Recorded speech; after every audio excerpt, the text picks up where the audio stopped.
يا أيها الناس إنا خلقناكم من ذكر وأنثى وجعلناكم شعوبا وقبائل لتعارفوا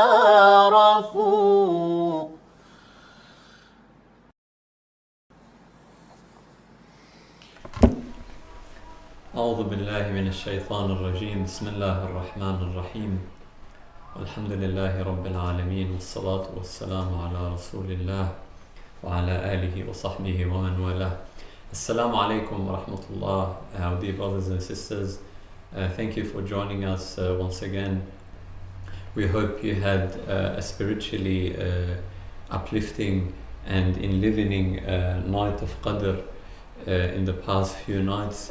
We ask Allah subhanahu wa ta'ala to accept your deeds and grant you the highest of ranks in this world and the hereafter. I welcome with me tonight Dr. Hassan Lamy. We come to you with another night on the book of the world, journeying with the Quran in 30 nights. Allahumma allimna ma yanfa'una wanfa'na bima 'allamtana wa zidna ilma. Oh Allah, teach us what benefits us and benefit us with what you have taught us and increase us in knowledge. Please subscribe to our YouTube channel Enlightened Thought. You can also follow us on Facebook, sydney.org.au. You can also share your thoughts and comments and questions with us as we are live streaming this session with you tonight. Let me walk you through a brief roadmap to our session tonight.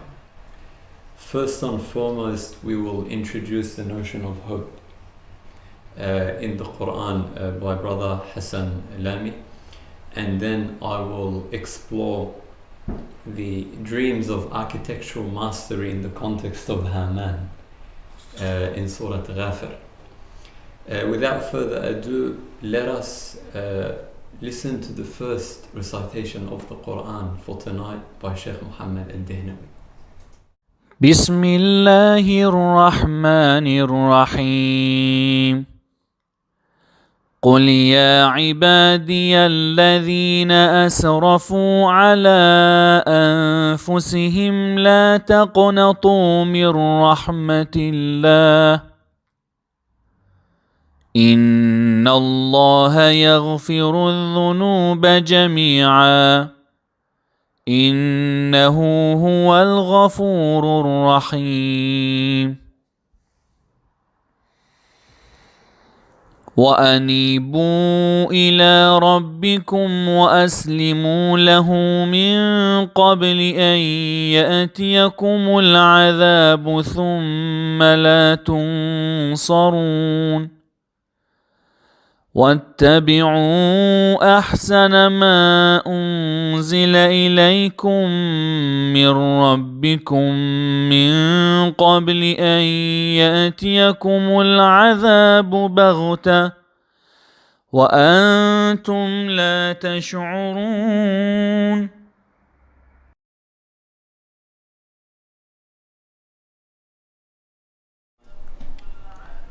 Assalamu alaikum, dear brothers and sisters. It's a blessing and it's delightful to be back after a week of break, where we wanted you to focus on the spirituality and also reflection and understanding of yourself and planning and designing your future destiny and fate in the nights of Qadr. And as you know, the last 10 nights, the witr, the odd nights, are recommended to be spent in worshipping, in reflection, in reading du'as and recitation. So there are still a few opportunities left, and inshallah we can use the coming nights in spending in worshipping, recitation, du'as and prayers, so on and so forth. And inshallah you can remember us in your du'a. So tonight the part that I will be covering is from Surah Az-Zumar, verses 53 to 58. So if you have Quran with you, and that's what Sheikh Mohammed Dehnavi recited, so verses 53 to 58 of Surah Zumar, inshallah I'll be covering these verses. And the title I have given to this set of verses is Divine Hope, Create the Future You Want. So before I start the verse, I just want to tell you a background about this verse, how amazing and how insightful this verse is. There is a hadith, or there are many ahadith under this verse in Majma' al-Bayan, one of the tafsir books of Shia. I'm just going to read one of the ahadith before getting into the verse itself. عن أمير المؤمنين عليه السلام, it is narrated from Imam Ali عليه السلام أنه قال, that he said, ما في القرآن آية أوسع من يا عبادي الذين أسرفوا. That it is narrated from Imam that he said, in Holy Quran there is no verse as wide and as great and as deep in terms of mercy and kindness and promise of hope as this verse, which is known as يا عبادي الذين أسرفوا. Then he continues, وقيل, and it is said, إن هذه الآية نزلت في وحشي, that this verse was revealed in the incident of Wahshi. As you know, Wahshi martyred Hamza, Sayyid al-Shuhada, the uncle of Prophet, in the war of Uhud. So قاتل حمزة حين أراد أن يسلم, and when the conquerance of Mecca happened and the Prophet said, today is the day of marhama, today is the day of mercy and kindness, not the day of malhama, not the day of butchery, then he came and he was not sure, وَخَافَ أَنْ لَا يُقْبَلَ تَوْبَتُهُ, and he was afraid that maybe his repentance is not accepted. فَلَمَّا نَزَلَتِ الْآيَةِ, then this verse came down and he became Muslim. فَقِيلَ يَا رَسُولَ اللَّهِ صَلَّى اللَّهُ عَلَيْهِ وَآلِهِ, and it is said to Prophet that, O Prophet, هَذِهِ لَهُ خَاصَّةً أَمْ لِلْمُسْلِمِينَ عَامَّةً, is this specifically only for Wahshi, or it is for all the general, to all the Muslims? And Prophet said, فَقَالَ صَلَّى اللَّهُ عَلَيْهِ وَآلِهِ بَلْ لِلْمُسْلِمِينَ عَامَّةً, that it is general to all the people. As you know, Wahshi committed one of the biggest atrocities, and Prophet was very upset. One of the greatest commanders of Islam was killed early on and was martyred. And as we know, Prophet did not take a revenge, although qisas could have been done. Only Prophet asked, I just don't want to see your face anymore because it reminds me of that hurtful incident. So if we accept this verse was revealed for from a historical perspective, we accept it was revealed for Wahshi, then we understand what Imam Ali is saying in terms of the depth of kindness and the width and the all-inclusiveness and all-encompassing nature of this verse. So let's go through the verse in the first part, and then in the second part I'll be tackling the concept of hope. قُلْ يَا عِبَادِيَ الَّذِينَ. So here, قُلْ, say. God is telling the Prophet. So if you look at it from a psychological perspective, God is not even directing it to the human being who has committed lots of sins and atrocities, just in case he feels ashamed and embarrassed. So he coming from another door in order to create that sense of psychological safety and security. So he's telling to the Prophet, tell them, as if God is ashamed of us, as we read in Dua Abu Hamza, that he basically did not punish us, as if he's either unaware or we have tafaddul on, or we have this kindness or greatness upon God. So قُلْ يَا عِبَادِي, and Ya Ibadi, the Ya at the end is like what Luqman told his son, Ya Bunayya. It's or like Ibrahim told his dad, Ya Abati. It indicates that heartfelt feeling, this kindness, this softness, this sense of worry that you have for someone. Ya Ibadi, oh my servants. It's not oh Ya Ibadi al-Zalimin, Ya Ibadi al-Kafirin. Ya Ibadi, that's it. Ya Ibadi, and it didn't add an attribute, rather it put al-Ladina, which is ism mawsul, to separate the two from it. The doer from the action, the actor from the action. Ya ibadi. At the end of the day, you are part of the family of God. An-nasu ayalullah. Say, Ya ibadi, alladhina asrafu ala anfusihim. Those who have gone beyond in every aspect. Israf, usually we see it in terms of money, that we just overspend when it's not necessary. But israf, as we read in Quran, previous nations of the prophets, they did israf, meaning they went beyond their limits in terms of the time, in terms of the way they behave, in terms of the way they worship God. So here israf is any type of oppression that you may do to yourself. You may have israf in terms of the power. For example, you have power over people who work under you, or you have power in your family, and you are being oppressing your siblings, your children, your spouse, or it can be at work, your employees. It can be in terms of money, especially in the consumer society. So israf, anything that you go beyond and above when it's not necessary, and creates a sense of oppression. And that's why one of the du'as that believers make, رَبَّنَا اغْفِرْ لَنَا ذُنُوبَنَا وَإِسْرَافَنَا فِي أَمْرِنَا, that you always ask for this israf, this extra mile that you take which is not necessary, which creates more oppression, anxiety, worry in your life. الَّذِينَ أَسْرَفُوا عَلَى أَنفُسِهِمْ. So they've gone beyond in terms of sins, in terms of atrocities, in terms of wrongdoing, in terms of the action that they should have not committed. What should they do? لا تقنطوا من رحمة الله.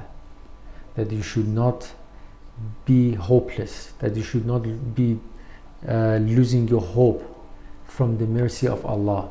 Because regardless of how big your sin is, the mercy of God is bigger than that. Wahshi, who can be worse than Wahshi in this regard? If we accept that it was revealed upon the incident of Wahshi becoming a Muslim, we should be very hopeful about future. Anything can be fixed and repaired from God's perspective, from the divine's perspective. Anything is repaired. And taqnatu, qunut, which means despair, if we go back to phonology and we accept phonology in hermeneutics, where look at similar words to give you a similar understanding, qunut and hubut go together. Qanat wa habat. Qunut is this despair, hubut is this descend. As if with each hopelessness you descend. There is no point, because when you are hopeless, you descend in your morale, you descend in your movement, in your motivation. So it was already a big mistake, you were already in a big hole. Now you're digging the hole bigger, because despair doesn't let you to move, doesn't give you any motivations. Inna Allah yaghfiru dhunuba jami'a. That inna is ta'keed. Indeed Allah subhanahu wa ta'ala yaghfiru. It's like a neutralization process. It's like a covering process. Al-dhunub, we have covered this previously. Dhunub is like a dhanb, like a tail. Every action has consequences, and wrong actions have negative consequences. They like tail. No one wants to have a tail. Human beings don't want to have a tail. It's ugly. It's not good looking. Everyone tries to hide it. Yaghfiru covers it, neutralizes this negative consequences. When we eat too much, let's say for example we eat too much sugar, we may get diabetes. It is a consequence. If you have too much bad cholesterol, you may get high cholesterol and causes some effects in your body. So this process of rahmah, mercy and kindness of God can neutralize that jamia, everything. And then the verse says, Inna Allah ghafurun rahim, that indeed Allah subhanahu wa ta'ala is the most forgiving, is the most kind. Here I have another 2 minutes to cover. I want to cover the notion of hope, because this verse and the set of verses that come after it is about the notion of hope for us as believers and worshippers. So I will be referring to 2 books in this context. One is the Psychology of Hope. You can get from there from here, which is the major work on psychology of hope by Professor Cinder back in 1991. That's where the major work of psychology was done around hope. Until now it's used. And the second book is Making Hope Happen, Create the Future You Want for Yourself and Others by Dr. Lopez, another psychologist in the field of hope. So I'll be mentioning 10 points in order to cover this. So the first point is, sometimes we think it is our talent, it is our skill, it is our ability that gets us from point A to point B. For example, you enter university and then you graduate after 3 to 4 years. But that's not the case. Rather, the case is this psychological safety net that you have called hope that gets you from point A to point B. That's why in psychology they say this, what they call the psychological vehicle. You require a vehicle to move from point A to point B. Ability, capacity, capability, talents, skill set, they're all good, but they're not the vehicle that gets you from point A to point B. It is the concept of hope that I will explain that gets you from point A to point B. So point number one, understand hope as a psychological vehicle getting you from where you want to go, from point A to point B. As Professor Cinder puts it, you can get there from here through this psychological vehicle. Hope is not simply a blissfully naive chump pushing up against a wall with a big smile. Because many people think hope is a wish. The verses, when we get later, 57 and 58, tells us what's the difference between a wish and a hope. So hope here in this context is not simply being naive and being too optimistic without having the pathway. So I'm using these words, pathway, having an action plan to get to the point where I want to get. And before we go to the break, I want to end with a story. To understand this concept of hope comes from like history of work in this field. It goes back to Greek mythology.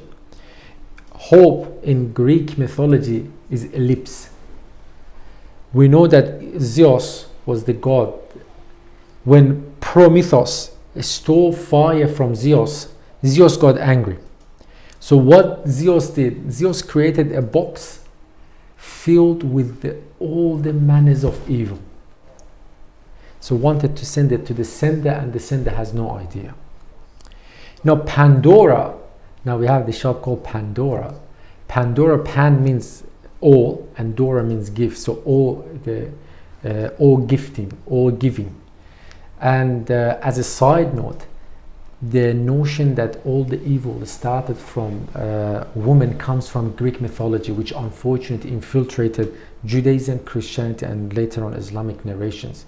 Because Pandora was the first woman created by the Greek gods.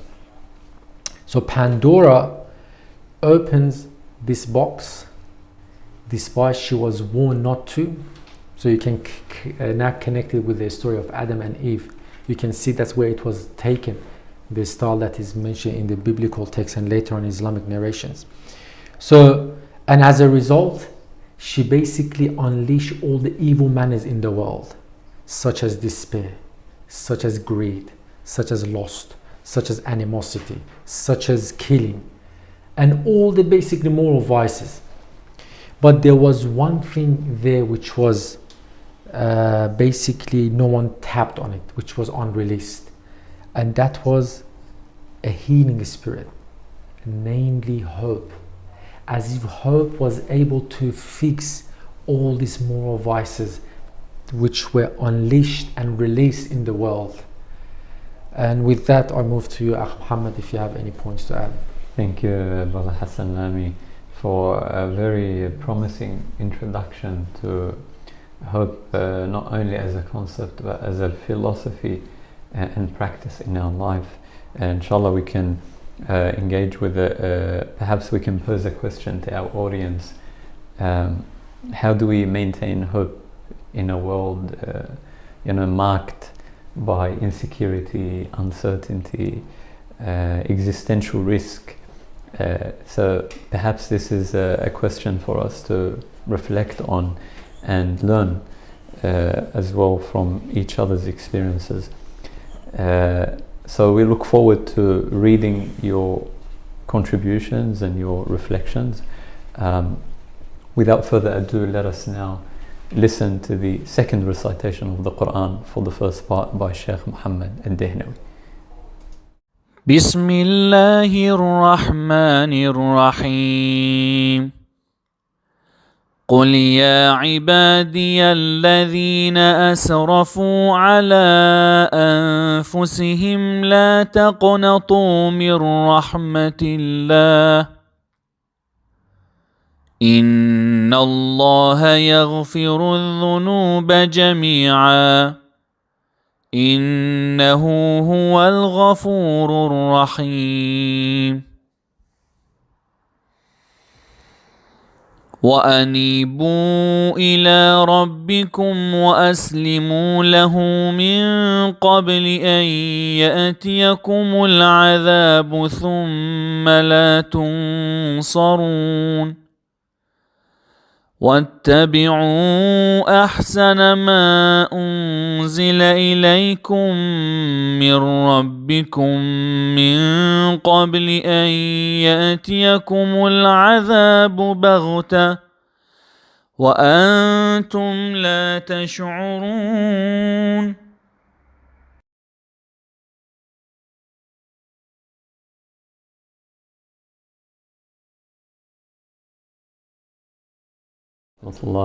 Our dear brothers and sisters, Allah subhanahu wa ta'ala says in Surah Ghafir from verse number 36 to verse number 37.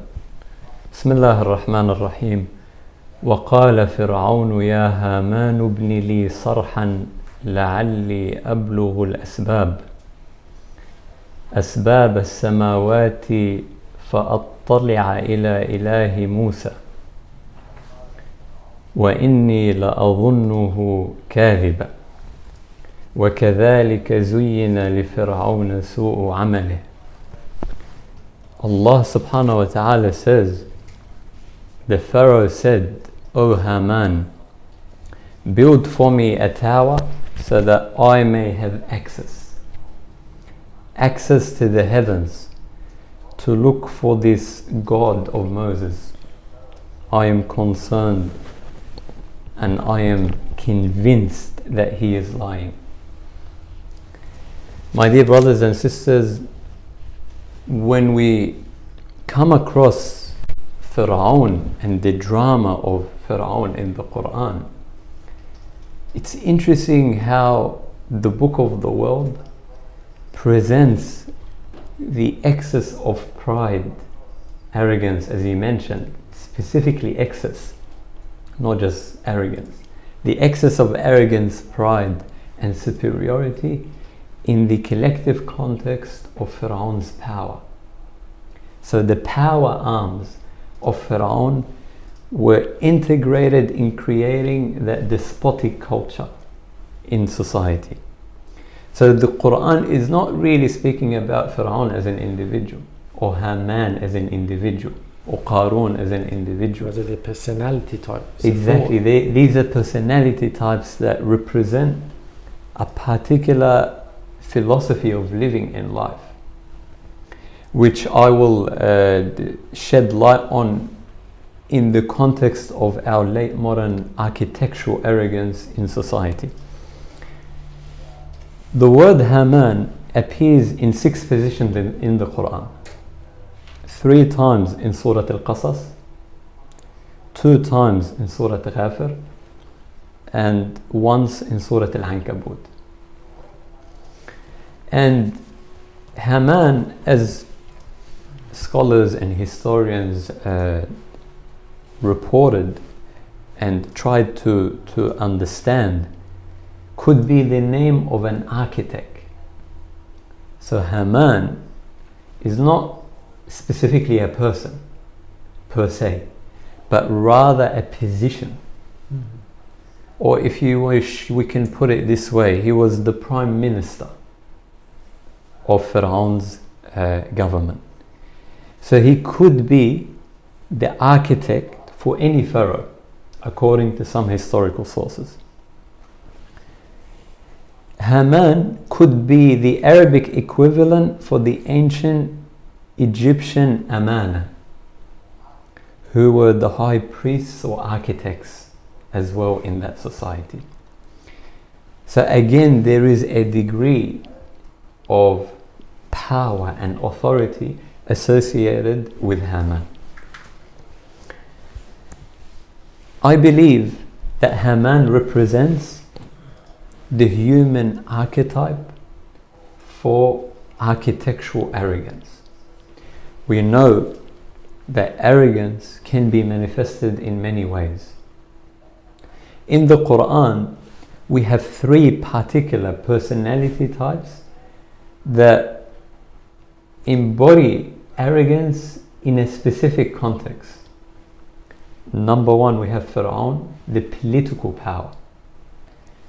Number 2, we have Qarun, the economic power. And number 3, we have Haman, the power of knowledge, or what I term in the language of technoscience, perfect knowledge.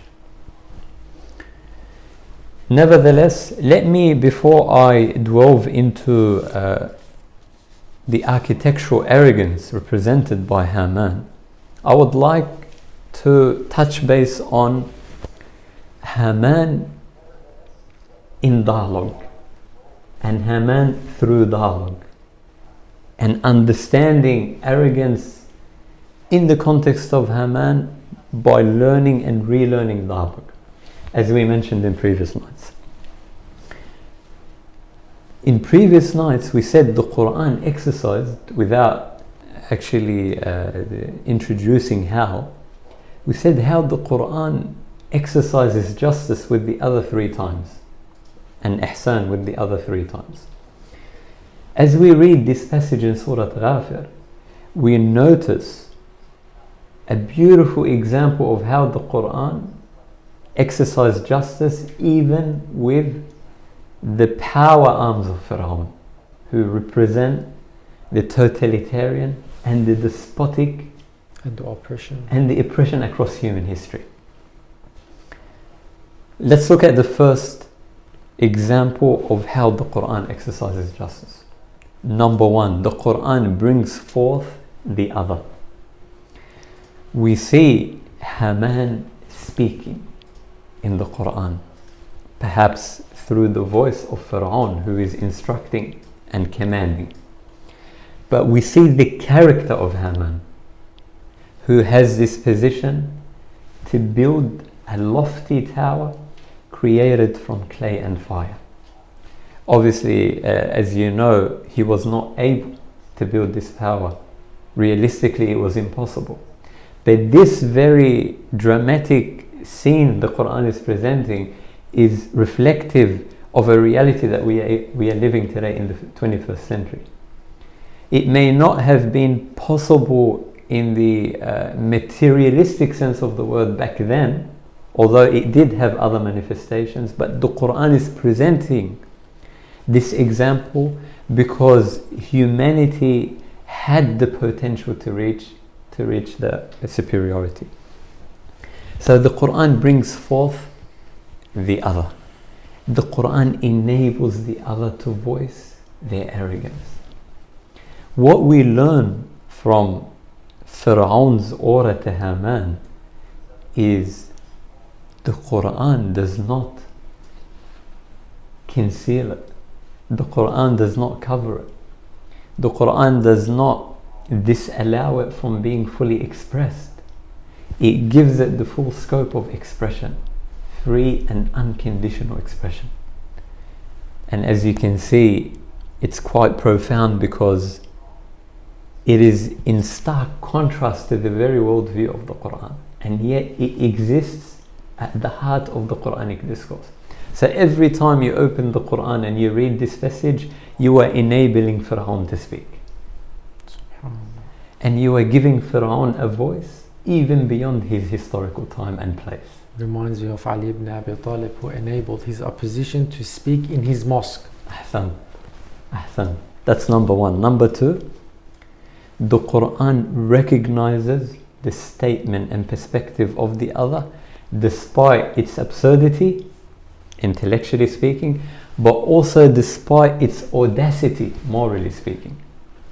When you come across something like this, وَقَالَ فِرْعَوْنَ يَا هَامَانُ ابْنِ لِي صَرْحًا, what's the purpose of building this lofty power? He wants to access the God of Moses and to basically say that he is a liar. And that's why, according to some historical facts, in our attempt to understand what happened, based on certain evidence, Haman said to Fir'aun implicitly, this is impossible for me to actualize. But because of his intelligence, given that he had spent a good deal of time with Fir'aun, understanding the psyche and mindset of Fir'aun, he said to him, we have a way around it. You are the Lord. There is no Lord of Musa. And hence there is no need for us to build this lofty power. If we say Pharaoh represents the personality of narcissistic personality, and in this sense is a manifest narcissism, what would you say about Haman? What's Haman's personality in that sense? Perhaps Haman is a personality that works to create self-justification for powerlessness. So the inability of Haman to achieve what Fir'aun wants to see and wants to prove is tackled by Haman through the power and the delusion of mastery, which he assumed given his position and experience. So in other words, he's not going to let him down. And that's why we see in other Quranic verses that this concept of monuments and buildings and high buildings represented that philosophy. So they had, for example, this notion of asserting their power through all these great architectural achievements they had, and you touched on it in previous nights, Brother Hassan. So Haman is able to justify and work around his powerlessness to achieve what Fir'aun wants. Despite he knows he cannot do it. Despite he knows he cannot do it. So again, we're going to go back to the point on how Haman represents this human overestimation in its power to control and in its power to know. It's a type of israf. It's a type of israf, absolutely. Secondly, the Quran, as I mentioned, recognizes the other despite its absurdity and despite its audacity. He is saying that the God of Moses is a liar. And yet the Quran provided it with the full scope for expression. And finally, the Quran does not obliterate the statement of Fir'aun, but rather allows it to be expressed as Fir'aun articulated it. And again, we know that the Quran beautified, and this is the notion of ihsan, I'll finish on this point. The Quran beautified the original statement of Fir'aun and placed it in the eloquent language of its rhetoric. So it is not like Allah subhanahu wa ta'ala as a narrator and recorder Misquoting Pharaoh. misquoted Fir'aun, or even merely recorded what Fir'aun said in its original formulation, but rather made it articulate and made it eloquent and gave it this respect to be voiced as it is. And this is why sociologists today say that we don't have real dialogue in our society, simply because when we meet one another we have a dialogue of stereotypes and not a dialogue of real persons and real characters. In other words, when we speak to the other, we are already defining the other according to our position. Not according in relation to their position. Exactly, in relation to their presentation and not according to how they present themselves. Whereas the Quran in this beautiful ayah, as a style, gives us the opportunity to learn from this art of dialogue. وآخر دعوانا الحمد لله رب العالمين. Let us go for a 5-minute break and then we will continue in the second part, inshallah.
In your eyes I see pain, but your light gives me faith. In your voice is grief, still your words have grace. I know your heart is broken, I know you are in pain. No word can comfort. Just know that we are here in prayer. I know your heart is broken. Just know that we are here. Reminds us we will brave, we will be strong. Floods will dry, breaks will rise, in every sea hope survives. The wait is long, I know, but every day we grow. I know your heart is broken, I know you are in pain.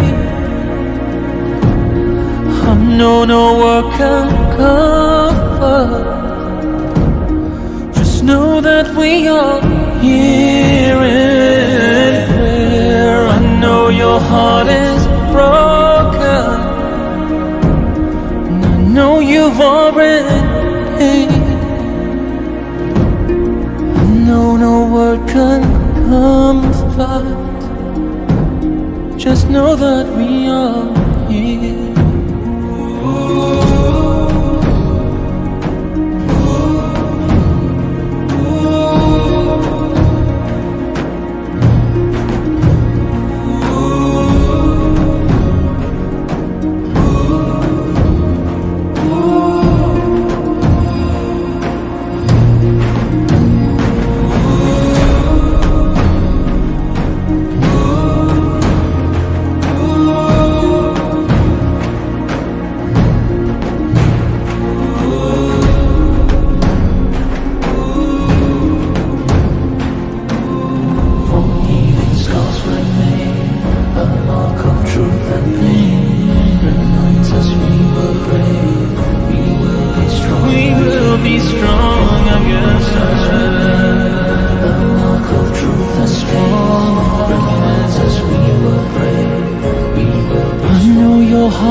woke up. I know you are in pain. I know no word can comfort. Just know that we are here.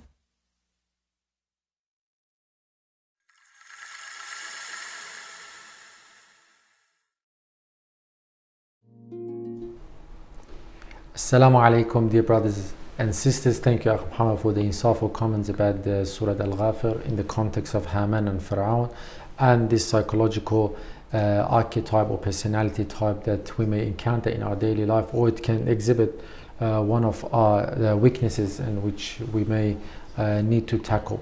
So going back again to verses 53 to 58 Surah Al-Zumar, before I tackle the second part, let's listen to recitation by Sheikh Mohammed Dehnawi, please. بسم الله الرحمن الرحيم. قل يا عبادي الذين أسرفوا على أنفسهم لا تقنطوا من رحمة الله إن الله يغفر الذنوب جميعا إنه هو الغفور الرحيم. وأنيبوا إلى ربكم وأسلموا له من قبل أن يأتيكم العذاب ثم لا تنصرون. واتبعوا أحسن ما أنزل إليكم من ربكم من قبل أن يأتيكم العذاب بغتة وأنتم لا تشعرون.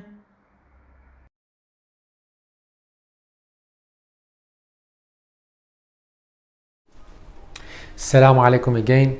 For those who just started watching, we are covering Surah Zumar 53 to 58. As I titled this part, it's Divine Hope, Create the Future That You Want. As we said, this is in the context of Wahshi, the killer of Hamza, wanting to repent, becoming a Muslim. This verse came down to say that God forgives. Never have this sense of hopelessness. Everything can be repaired in the eyes of God. So we covered the first three parts about hope. One, we said that hope is like this psychological vehicle getting us from point A to point B. Second, we said hope is not just a wish where there is no meaning behind it. Rather, hope is strategically thinking about the goals that we have and partaking the pathways. And third, we covered the mythology of the Greek the Greek mythology of Pandora and the encounter with Zeus, in order to say how hope has been a salvation factor, a key factor in solving all the vices in the world. Now let's get into the psychological work on hope by Professor Sinder back in 1991, where he studied hope and forgiveness. How surprising. In the context of this verse is taqnatu la taqnatu inna Allah yaghfiru. Again, these two concepts as if they connect with each other, because if you don't accept your weaknesses and vulnerabilities, you cannot have hope in the future, or you're going to be full of hopelessness and despair. So I'm going to cover this and then connect it to the remaining of the verses. Here is that we're not trying just to go to the science for the sake of science. Rather, we are trying to understand Quran with the available knowledge that we have. So what did the work of Professor Sinder reveal to us? His work revealed to us that hope has three components. Number one is goals. Those who have hope in life approach life from a goal-oriented perspective. They have goals in life. They just don't enter their life without any goals. Just whatever happens today, let it happen. So number one, those who have hope in life have goals. Number two, they have pathways to reach these goals.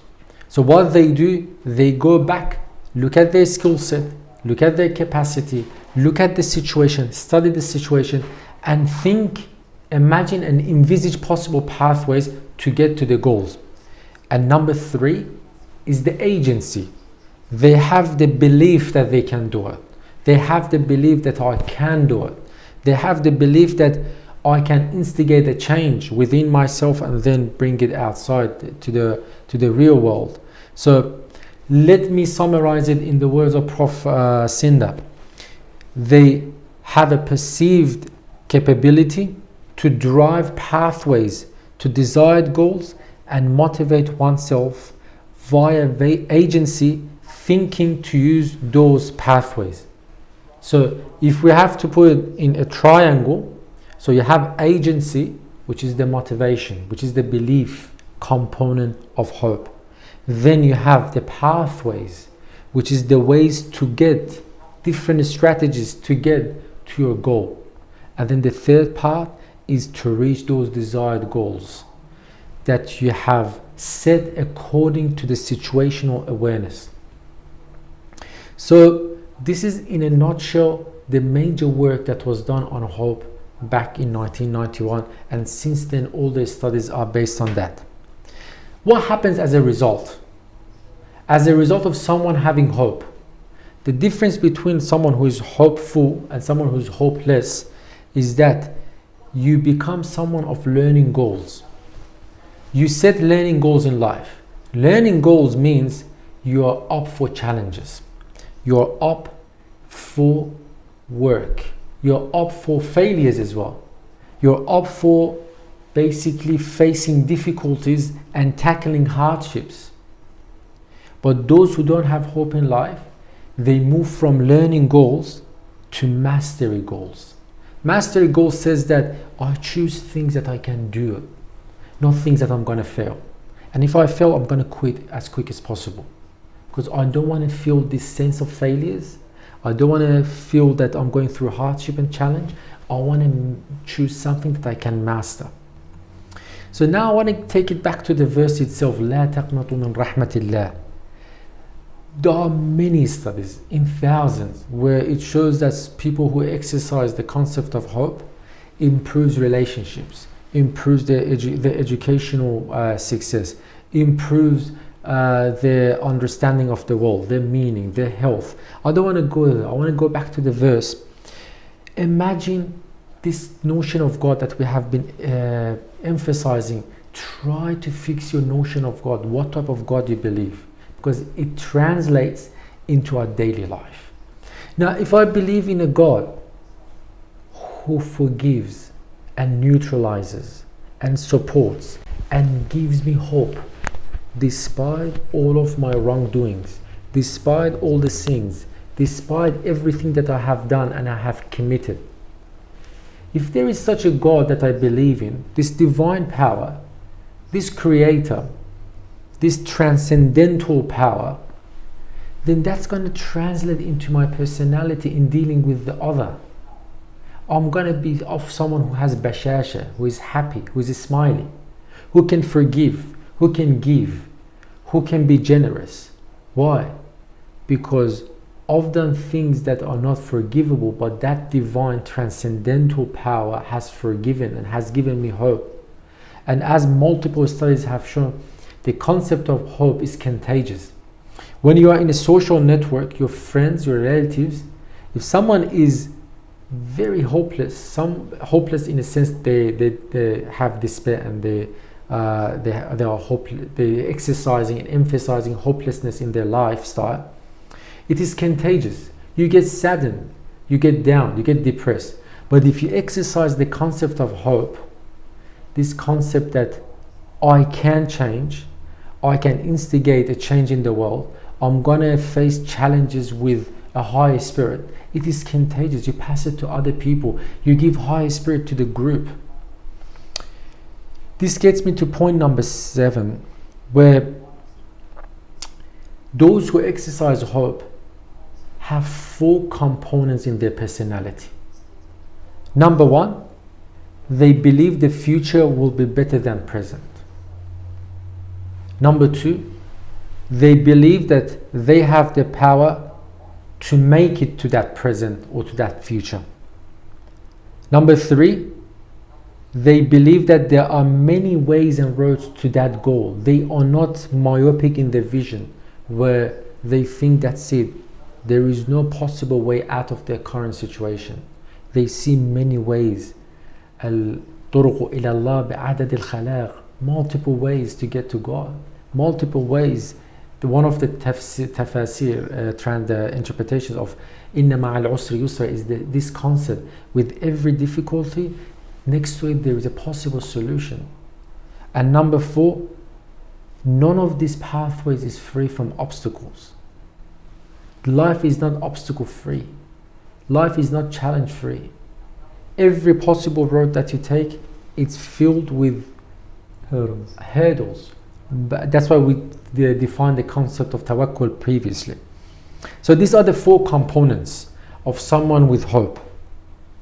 And what happens as a result? As if with the hope you get a range of emotions. Let me refer to the book that I earlier said, The Create the Future That You Want by Dr. Lopez.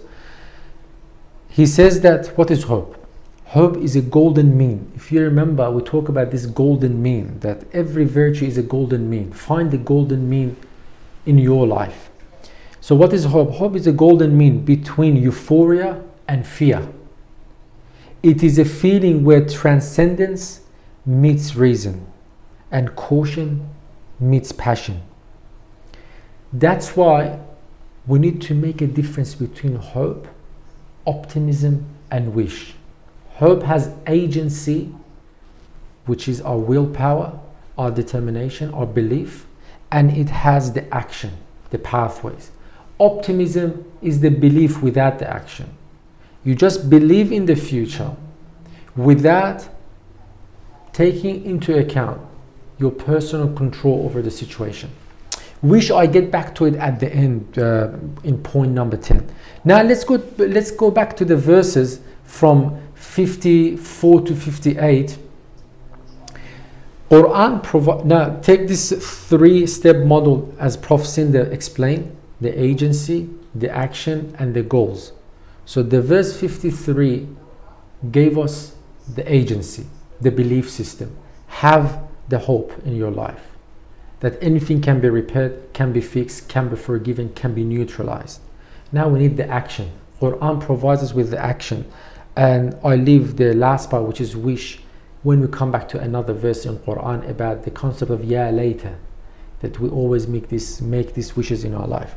So what is the belief? What is the solution by Quran? Quran gives us a 3-step solution. وَأَنِيبُ إِلَىٰ رَبِّكُمْ. First part, وَأَنِيبُ. Anibu is like tawbah, but it's a constant tawbah. It's a constant return. So I made a mistake. Now you need to make a U-turn. Tawbah is a return which happens once.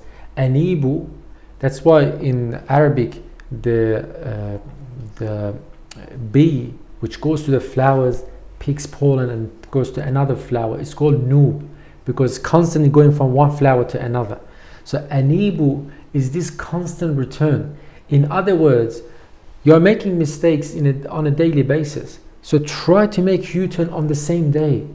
Have a look constantly. Al-muraqabah, that's the concept that Urafat talk about, the mystics. The concept of muraqabah, the concept that constantly you are looking, examining and investigating what you have done.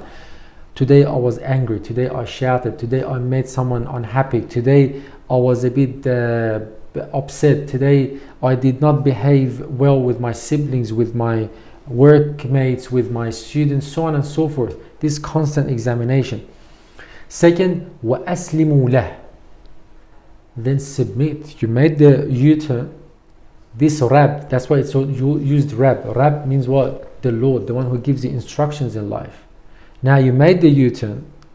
Now it's giving you a map. Try to submit to this map. So this God, whatever God you believe in, has a map for your lifestyle. Stick to it, submit to it. Second, من قبل أن يأتيكم العذاب ثم لا تنصرون واتبعوا أحسن ما أنزل إليكم. And the third is follow the best of what is revealed to you. What does Quran means the best? See, that is one of the concepts in Quran where Quran says, you know what we have revealed is good, but there is something in it is better, and there are some parts which are the best. So Quran itself is saying some of the verses are good, some of the verses are better, some of them are the best. So let me give you an example. وَإِنْ عَاقَبْتُمْ فَعَاقِبُوا بِمِثْلِ مَا عُوقِبْتُمْ. So when you are taking your the punishment upon someone who has basically robbed you or done a wrongdoing towards you, and you want to take revenge, is not the best translation, but recompense. You want to take your recompense against them. Quran is allowing that because you've been oppressed, your right has been taken, you can do that. So that's the good. Because sometimes when we want to take recompense, we do it twofold, threefold, multiple fold, more than what they have wronged us. So Quran is saying the good part is what? You've been wronged once, okay, you can take the recompense once. That's the good. But Quran says there is something better and there is something best. وَلَئِن صَبَرْتُمْ لَهُوَ خَيْرٌ لِلصَّابِرِينَ. But if you have patience, and another verse says that if you forgive and you forget, even it's better for you. Can you see this? Forgive is the better, forget is the best option. So these threefold pathways which comprises the action part of hope. The agency, لا تقنطوا من رحمة الله. Never lose hope in the mercy of God. The action part, three things. Anibu, always make U-turns in your life. Constantly examine your actions. Number two, aslimu. Submit to the will of God, to the plan of God. And number three, follow what is the best, not what is good. وَاتَّبِعُوا مَا أَحْسَنَ. That here you have to follow what is the best. And this is again through reading Quran, through reading what is recommended. One part is left, which is the concept of wish, which is the false hope, which is covered in the remaining verses, but I'll come back to it in the coming nights just to save the time. And to you, Akh Muhammad. Hassan, barakallah fiqh. Thank you, Brother Hassan Lamy, for your enlightening thoughts. Let us now listen to the final recitation of the Quran by Sheikh Mohammed Dehnawi for our second part tonight. بسم الله الرحمن الرحيم. وقال فرعون يا هامان ابن لي صرحا لعلي أبلغ أسباب السماوات فأطلع إلى إله موسى وإني لأظنه كاذبا. وكذلك زين لفرعون سوء عمله وصد عن السبيل وما كيد فرعون إلا في تباب.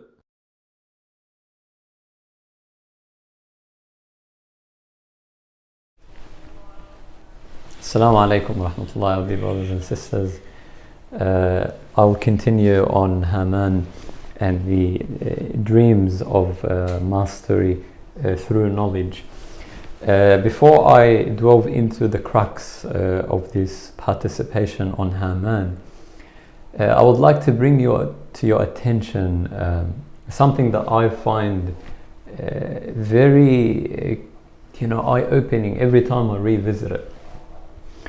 If you look into the academies of the world, into the courts of the world, whether palaces of kings, whether governments, whether the Academy of Plato and whatnot, you will notice that only the elites were allowed to be present and voice their views and share their thoughts.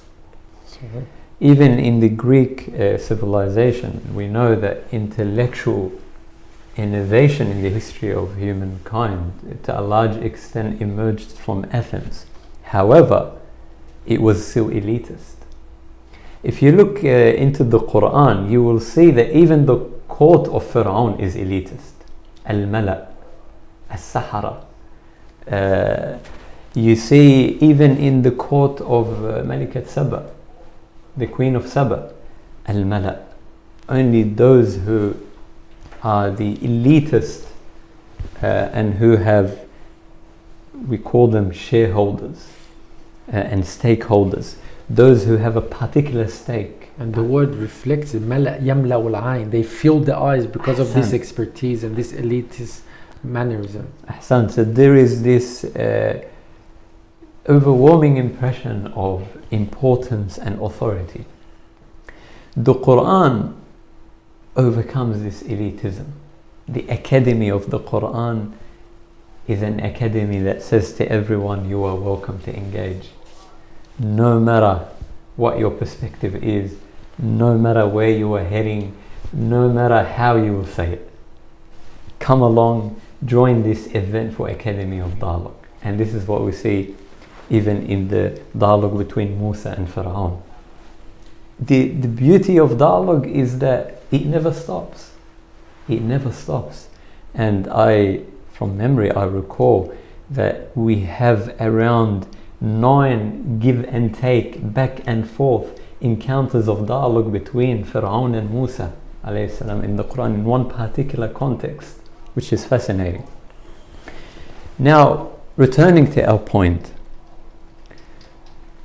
Aristotle, in his book Politics, in his reflections on political philosophy, he says in Athens, the temple of Zeus was crafted and designed in order to keep people asleep, to keep people busy by virtue of its awe and veneration and reverence from thinking about the issues of their society. Keep them busy by that awe of the temple, of the monument, of the sacredness. You know, when you think about it, the Quran introduces this architectural arrogance and this architectural deception through the story of Haman. And every civilization is built upon an architecture. Hassan. Where slavery is a byproduct. Absolutely. And even archaeologists have found the broken bones and broken backs of the slaves who built the pyramids in Egypt, which was evident in the deformed bones which they found, which goes to show you that this society back then was a despotic society that did not give any regard or consideration for the human cost of architectural mastery. Nevertheless, what is Haman in the late modern context? Haman in the late modern context, in a nutshell, is the arrogance of techno-science. The analytics of our digital age, when we surf the internet, don't just get us more information, but get us the information we want, which makes us fall into the trap of confirmation bias, which researchers always warn from when conducting research, that we look for the things that support our own views, our own prejudices, our own presumptions and our own hypotheses, which is fine in the initial stage of reviewing the literature. However, it cannot be the limited scope of our exploration and investigation of the topic. Haman is the human tendency to overestimate our knowledge about the world and in the world. That's why in the Quran, Allah does not talk about Haman. Allah does not talk about Fir'aun. Allah presents us the example of Fir'aun through the voice of Fir'aun. Presents to us the example of Haman through the voice of Haman. Nevertheless, what is this dream of mastery? Again, I said perfect knowledge. But how do we make sense of it today? How do we understand it? We know that technology today is no longer about meeting our needs. Technology is no longer about harvesting and harnessing the natural world. Rather, the natural world today is being made over in the image of technoscience. So when you come across experts saying, if you are tired of the ills of the flesh, get rid of the flesh. If you are becoming overwhelmed by all the pollution in the air, by the poisoned soil and the poisoned water and the toxics, if the universe isn't good enough for you anymore, then remake it from the ground up. More than that, if you think that we as humankind will not be living on this planet if we continue to consume the way we are doing today, then that's fine. We can travel to another planet. As if this Hamanian archetype of arrogance, in that we want to turn a blind eye to the consequences of our own actions, tends to tell us that humans breed and cause the destruction of their civilization by their own hands. My dear brothers and sisters, Martin Heidegger, the existential German philosopher, made once a very eye-opening statement. He said, technology is not an instrument, but a way of revealing what is natural. When technology challenges nature in its expansive power, we are able to see it for what it is and come to know the limits of how far we can transform nature before we begin to destroy ourselves. Now, you may say, how does this relate to Haman? Allah in the Quran says, وَدَمَّرْنَا مَا كَانَ يَصْنَعُ فِرْعَوْنُ وَقَوْمُهُ وَمَا كَانُوا يَعْرِشُونَ. Allah said, we destroyed this architectural mastery they had. Why? Is it for no reason out of the blue? No, Allah does not will and does not intend and does not plan to destroy human civilization and human civility. Because we know during the time of Saba, Queen of Saba, the Quran highlighted the architectural and infrastructural civility of that society in terms of the roads and the bridges and whatnot. Perhaps the reason why Allah destroyed through their own actions these civilizations is because it was a civilization of a tyrant. It was a civilization that destroyed the very dignity of a human being. الملك يبقى مع الكفر ولا يبقى مع الظلم. Hassan. Now going back to the notion of cities, we know that cities across history were the engines of innovation. Let me give you a few examples. We know Athens represented the intellectual fountain of the human history. We know the streets of Florence gave us the Renaissance. 3, we know the streets of Birmingham gave us the Industrial Revolution. 4, we know Tokyo today is an example of new ways of thinking. But we also know that despite the fact that cities excite us and that cities bless us with all the opportunities of employment, of mobility, meeting new people, being free from the shackles of rural life and collective traditional communities, although the city may allow the economy to win, sociologists say the reality is that the city at the same time will eventually make its citizens lose because of the psychological effects of a city that's purely based on an architectural mastery that lacks humanistic values. Let me give you an example. We know today we have towers of power. When you think of Burj Khalifa, 828 meters in height. When you think of other towers of power in the world, you see how humanity today is racing for architectural mastery. But the question is, for what purpose? At what expense and at what cost? Performance, prestige and power. Height in itself sociologically gives us two meanings. One is the sky.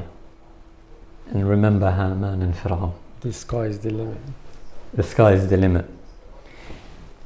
Again, it's a form of deception, because for us the sky and the height is good, clean, godly and beautiful.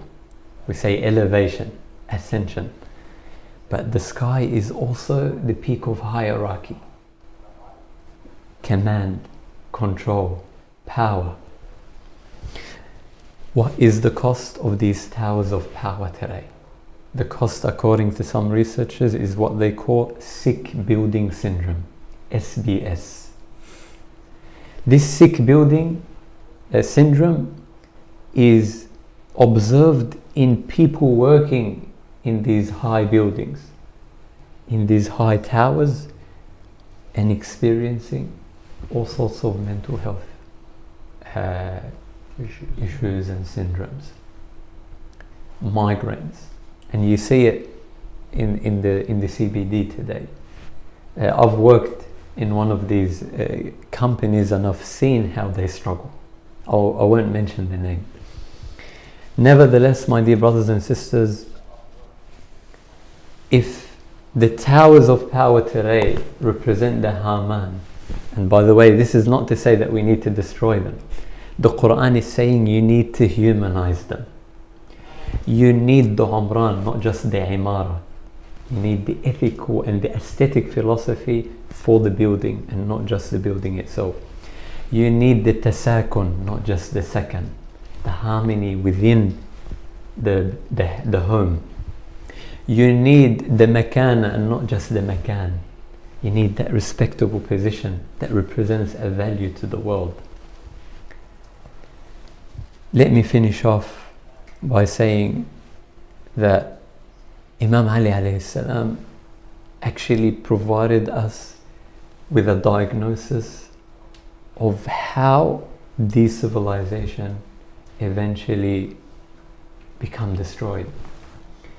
He said, لا ننتفع بما علمنا. We do not benefit from what we know. And this is the reality of our information revolution today. Think about it. ولا نسأل عما جهلنا. And we do not ask and inquire about what we don't know.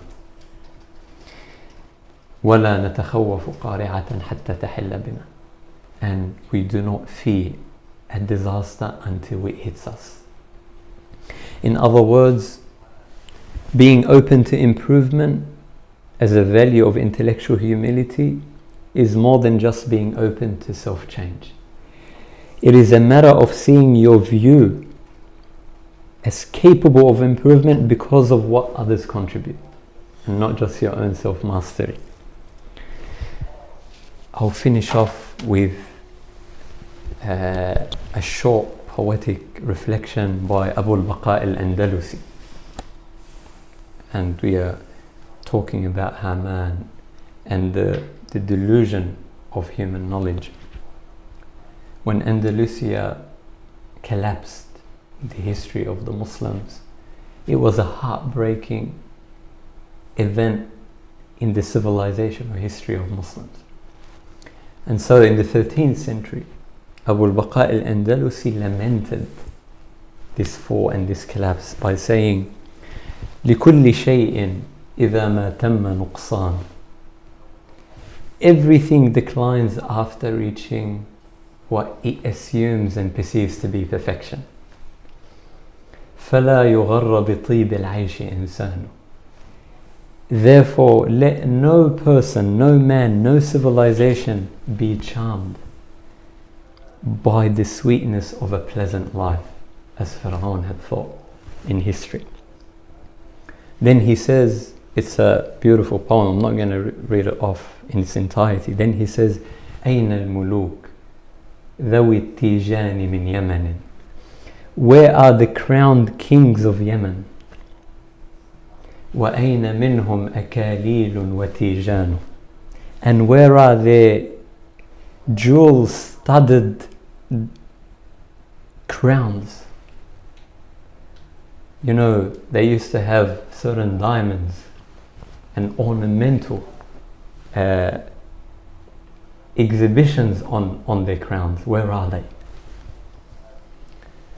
وَأَيْنَ مَا شَادَهُ شَدَّادُ فِي إِرَمٍ. You know, the Quran speaks about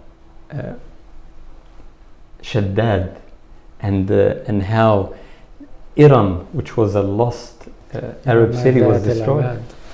إرم ذات العماد التي لم يخلق مثلها في البلاد. وأينما شاده شداد في إرم وأينما ساسه في الفرس ساسان. And where are the buildings? Where is the paradise on earth Shaddad raised in Iram? And where is the empire of the Sasanians which ruled in Persia? وأينما حازه قارون من ذهب. And where is the gold that Qarun accumulated? Where is it? Where is the gold and wealth that Qarun possessed? وأينما حازه قارون من ذهب وأين عاد وشداد وقحطان. And I would say وأين هامان.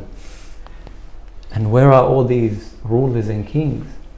He says beautifully, أتى على الكل أمر لا مرد له حتى قضوا فكأن القوم ما كانوا. An inevitable fate, a decree overcame them all, such that they vanished as if they never existed. Wassalamu alaikum wa rahmatullah. السلام عليكم. أحسنتم أخي محمد. الله يعطيك العافية.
The world will sleep, but hunger will not wait. For promises we made, we share one soul, we share one love, we have one time to understand.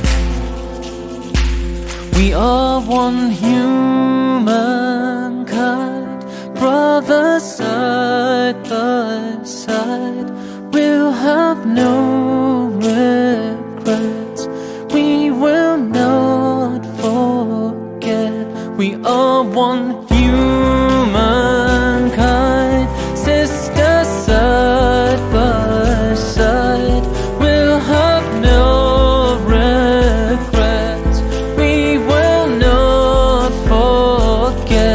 سامحنا يا الله.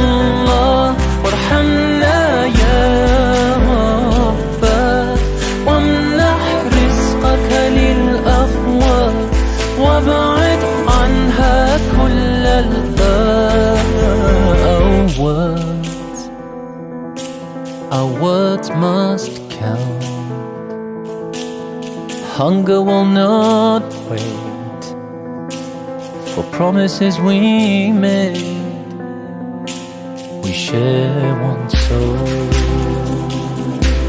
we share one love, we have one time to understand. We are one humankind, brothers side by side. We'll have no regrets, we will not forget. We are one humankind, sisters side by side. We'll have no regrets, we will not forget. سامحنا يا الله وارحمنا يا رب، وامنح رزقك للأفواه وابعد عنها كل الآن. Sisi binadamu, wa roho moja sisi binadamu, wa nchi moja sisi binadamu, wa kanisa moja, wa roho moja, nchi moja. Sisi binadamu, wa roho moja sisi binadamu, wa nchi moja sisi binadamu, wa kanisa moja, wa roho moja, lisa moja. Our words must count, hunger will not wait for promises we made.